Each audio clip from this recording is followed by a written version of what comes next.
Maayong hapon, gikan sa Solar News Channel Manila. Ako si Mencho Antigua Macapagal.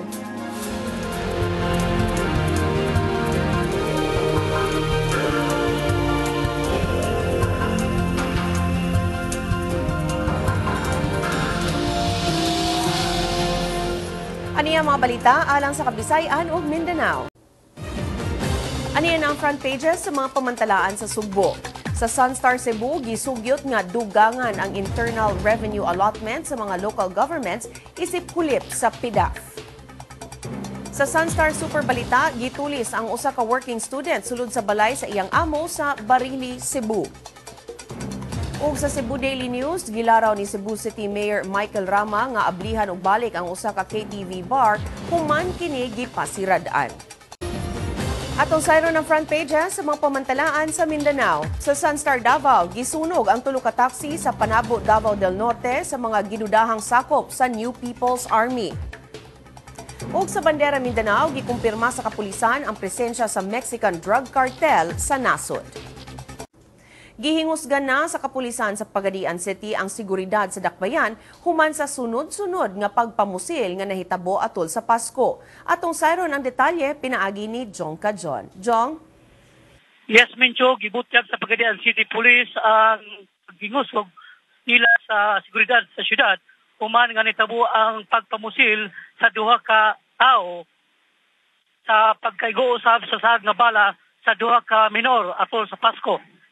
Duha ka insidente sa pagpamusil ang naitala sa kapulisan kaniadtong Pasko.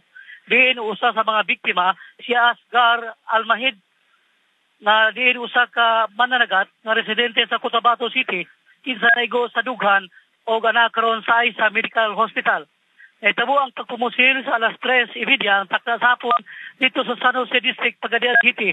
Hinoon matod pa ni Pagadian City Police Chief Superintendent Glenn Dulawan nasikop na ang duha ka suspisado sa pagpamusil kang Almahid nga nailhan nga silang Herman Sahibo o Abdul Basir Kahil nga taga Zamboanga City.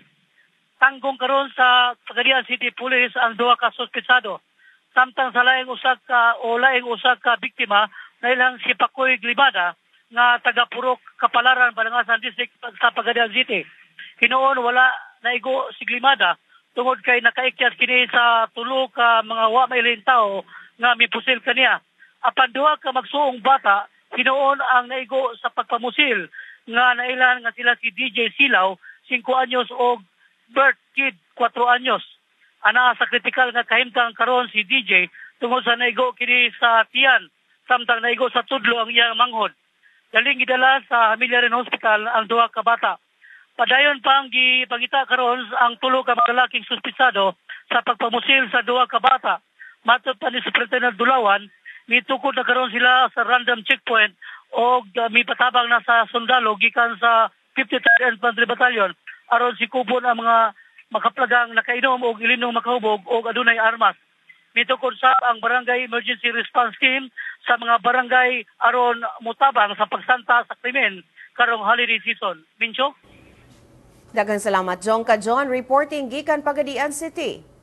Dulan sa upat ka gatos ka mga senior citizens sa Pagadian City ang nakadawat kagahapon sa ilang 1,500 pesos o paigo sa 3 ka bulan nga social pension gikan sa City Social Development Office.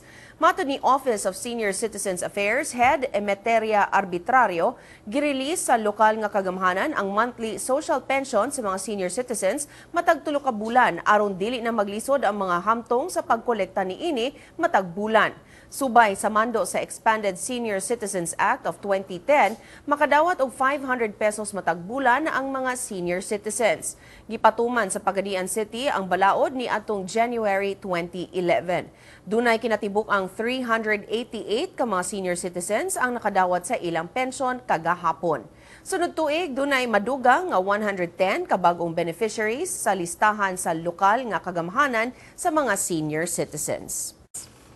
Kung buot ninyo matanaw pag-usabang episode karon sa Solar News Cebuano, i-like ang among Facebook page Solar News Cebuano.